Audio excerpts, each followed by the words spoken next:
De entre todos los temas que he tratado hasta la fecha, este es uno de los que más me han interesado, junto al video de cómo empezar una historia, los contrastes y el de Bloodborne. Y es que todos hemos visto personajes e historias que o han sido demasiado simplificadas o se acomplejan innecesariamente terminando en algo pretencioso, y para abarcarlo bien esto constará de dos partes.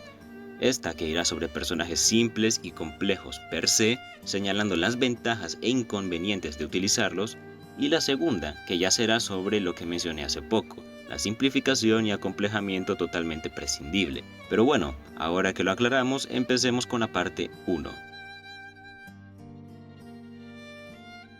Un personaje simple suele ser aquel que no tiene una construcción difícil de llevar, su evolución es poca y generalmente se valen más del minimalismo para esto. En este tipo podemos tomar por ejemplo a personajes como Luffy, Sonic o Akira de Devilman. Meto a un protagonista de videojuego por un detalle en particular que veremos en un rato. En líneas generales no son muy profundos, su construcción es sencilla y especialmente si la comparamos con personajes de su mismo mundo. Es muy raro que este personaje figure entre los mejores de una obra a no ser que tenga como prioridad a los de este estilo. Y si bien puede sonar como algo negativo crear a un personaje simple, especialmente uno con papel protagónico, la realidad es que hay ocasiones en que a la historia le viene mejor un protagonista de estos en vez de uno complejo. Luffy no funcionaría igual de bien para One Piece si se le diera una profundidad a lo Batman.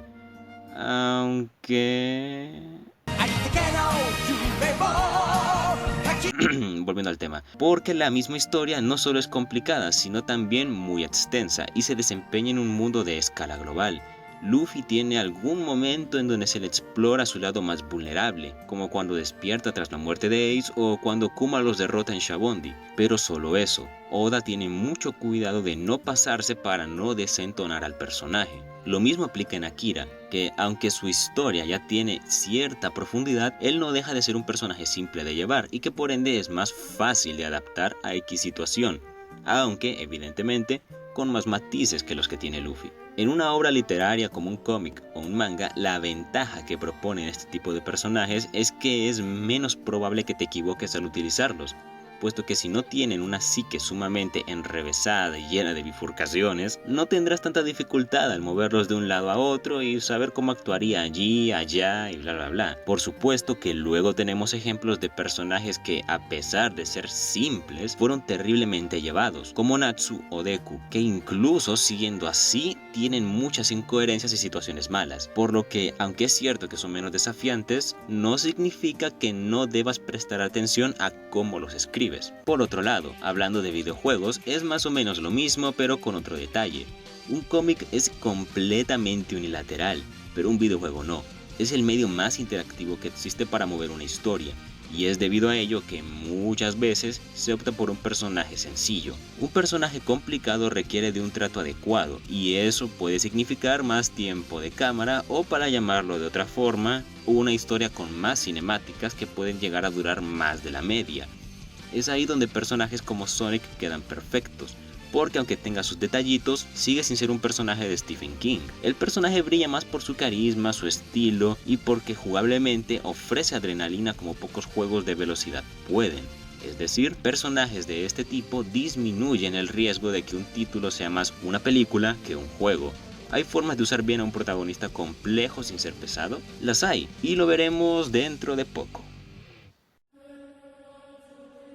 Definir un personaje complejo es paradójicamente lo opuesto, basta con deducir que estos, a diferencia del tipo anterior, gozan de una construcción más amplia y que ofrecen mayores posibilidades al desarrollo del protagonista, una evolución más interesante y generalmente tocan temas ya sea psicológicos, filosóficos o sociales de una forma mucho más cuidada y son menos predecibles. Vamos, lo que acabo de decir suena al paraíso de protagonistas. ¿O no? Bueno, vamos por partes. Si un protagonista complejo es bien llevado, puede significar un plus colosal para su obra, tal cual como pasa con personajes como Tenma, Izumi, Batman o Spider-Man. Pero el margen de error es muchísimo mayor y por una diferencia inmensa, ya que puede pasar que el público lo perciba como un personaje odioso o como uno pretencioso. Lo primero suele ocurrir si el personaje es demasiado realista y por ende la gente podría llegar a sentirlo como algo chocante. Esto se da por dos cosas. Número 1, haces que las personas encaren partes de ellas que no les gustan, y si aún no han madurado lo suficiente, van a odiar al personaje con todo lo que tienen. Es el equivalente a que tu sombra venga y te empiece a decir esas cualidades tuyas que no quieres aceptar, ya sea por orgullo, motivos culturales, etc. Todos tenemos algo así. Es lo que hace tan factible este tipo de personaje, pero a su vez lo convierte en una espada de doble filo, incluso si apuntas a un público adulto. Y número 2, la gente, especialmente para historias de acción, está mucho más acostumbrada a personajes como Terminator, Batman o Goku, protagonistas que no son lo que llamarían unos llorones, porque sí, un protagonista complejo casi siempre tendrá momentos vulnerables y hasta de cobardía o de abandono, pero antes de ir a ello se debe comprender que no es fácil hacer que ellos caigan bien a la mayoría.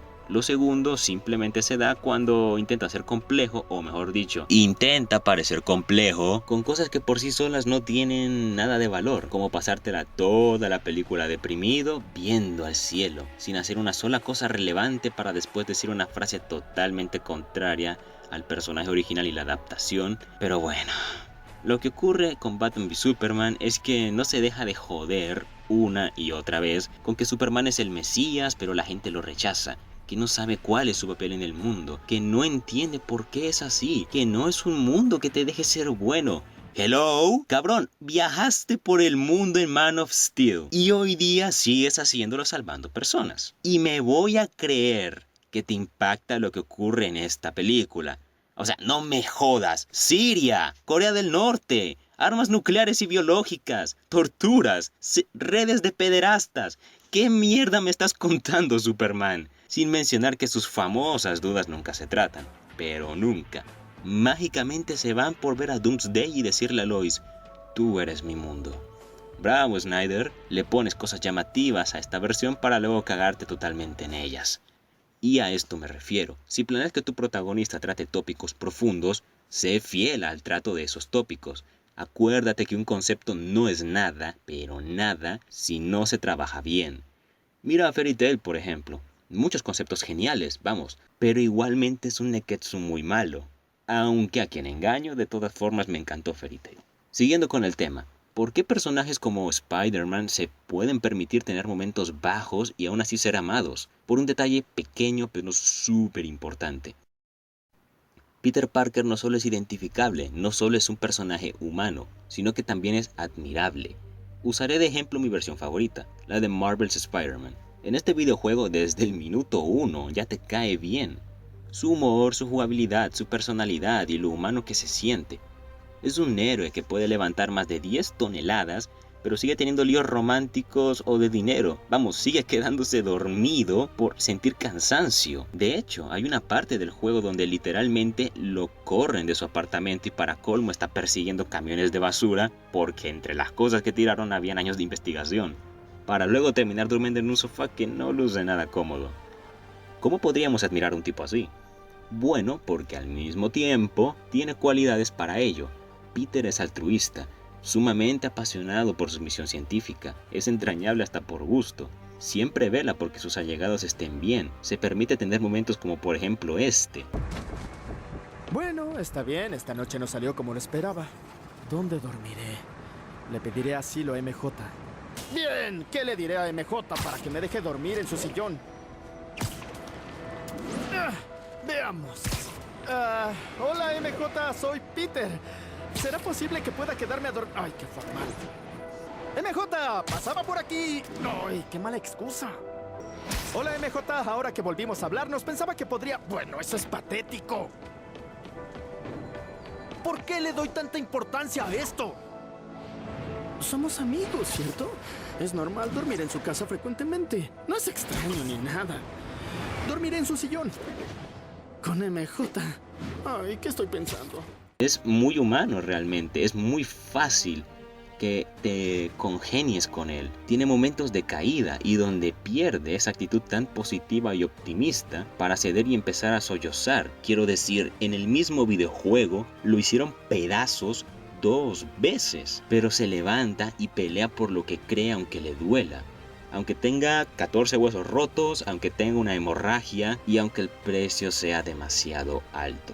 Esta versión sabe crear un equilibrio. entiende que para que este tipo de protagonista funcione o tenga más probabilidades de funcionar ante el espectador, debe agradarte primero para que estés dispuesto a empatizar con él o ella en sus momentos más tristes, alegrarte por sus retornos e inspirarte con su determinación.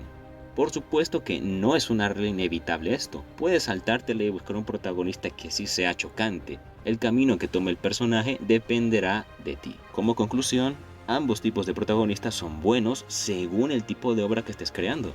Algunas requieren de uno complejo, otras de uno simple. No debes olvidar que el personaje debe ser funcional y no desentonar en la historia. Pero bueno, esto ha sido todo de mi parte el día de hoy. Próximamente vendrá la segunda parte. Si el video te ha gustado o quieres ver más de este estilo, puedes tanto suscribirte como dejar un pulgar arriba. Si tienes una opinión diferente o quieres agregar algo más al video, no dudes en dejarlo en caja de comentarios. Ha sido todo de mi parte y nos vemos hasta la próxima.